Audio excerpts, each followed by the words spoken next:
നായി മയിലാട്ടം. നായയും മയിലും കൂടിയുള്ളൊരു കളിയാണ്. ഇന്ന് രാവിലെ മേലാറ്റൂർ പഞ്ചായത്ത് എനിക്ക് സമ്മാനിച്ച ഒരു കാഴ്ചകളാണ്. വഴിയിൽ കണ്ടൊരു കാഴ്ച ഞാൻ ഷൂട്ട് ചെയ്തെടുത്തതാണ്. നല്ല ഒരു കൗതുകം തോന്നി. ഇപ്പോൾ വണ്ടിയോടെ നിർത്തി. അവരാണെങ്കിലോ നമുക്ക് കറക്റ്റായി പോസ് ചെയ്തൊന്നും ഓടിപ്പോയതൊന്നുമില്ല.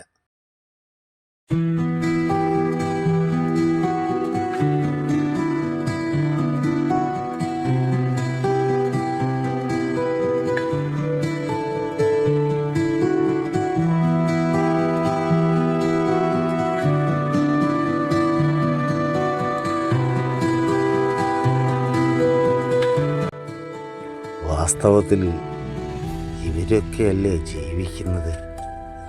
നമ്മൾ ഇപ്പോഴും സംഘർഷത്തിലാണ്.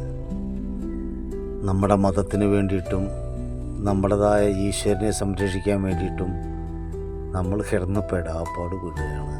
ഈ ജീവികളെ നോക്കൂ, അവർക്ക് മതമില്ല, ജാതിയില്ല, ഈശ്വരൻ കാണും അവർക്ക്. അവരുടെ മെമ്മറിയിൽ അവർ ആപത്തിൽപ്പെടുന്ന സമയത്ത് ഉള്ളിൽ നിന്നൊരു പ്രാർത്ഥന ചിലപ്പോൾ അവർക്കും സംഭവിച്ചുകൂടായില്ല. അതേപോലെ ആഗ്രഹങ്ങളും കാണും.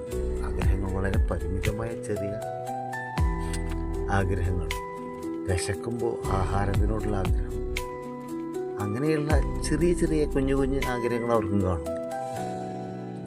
അതിൻ്റെ ലഭ്യതയ്ക്ക് വേണ്ടിയിട്ടും സ്വജീവരക്ഷയ്ക്ക് വേണ്ടിയിട്ടൊക്കെ അവർ ചിലപ്പോൾ ഉള്ളിൻ്റെ ഉള്ളിൽ നിന്നൊരു പ്രാർത്ഥനയൊക്കെ പൊട്ടിപ്പുറപ്പെട്ടുകൂടായികയില്ല. പക്ഷേ എങ്കിലും ഒരു പ്രത്യേക ദൈവവും ആ ദൈവത്തെപ്പറ്റി ഒട്ടനവധി ഗ്രന്ഥങ്ങളും അതിൻ്റെ പേരിലുള്ള തമ്മിത്തല്ലൊന്നും ഇവർക്ക് ഉണ്ടാകാൻ വഴിയില്ല.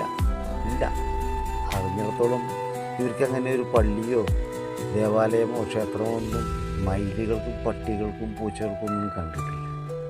വളരെ ഹാപ്പിയാണ് അവർ. അതില്ലെങ്കിൽ തന്നെ അവർ ഹാപ്പിയാണ്. നമ്മൾ ഈ ദേവാലയങ്ങളൊക്കെ ഉണ്ടാക്കിയിട്ട് ദൈവത്തെ കുടിവെച്ചിട്ട് നമ്മൾ സംഘർഷത്തിലേക്ക് പോവുക ചെയ്യുന്നത്. ശാന്തി സമാധാനമല്ല, അശാന്തിയിലേക്കാണ് പോകുന്നത്. വാസ്തവത്തിൽ ഇവരൊക്കെയല്ലേ ശാന്തമായി ജീവിക്കുന്നതില്ലേ. നമ്മളിങ്ങനെ ഒരു 100 നില കെട്ടിടം, AC, എല്ലാ സൗകര്യങ്ങളും, അത്തരം സൗകര്യങ്ങൾക്കായി തിരഞ്ഞു പരതി ജന്മം നമ്മളങ്ങോട്ട് തുടങ്ങിയാണ്. നമുക്ക് ഈ വിശേഷ ബുദ്ധി തന്നിട്ട് എന്താണല്ലേ ഒരു കാര്യം തമ്മിത്തല്ലാനായിട്ട് കഷ്ടം.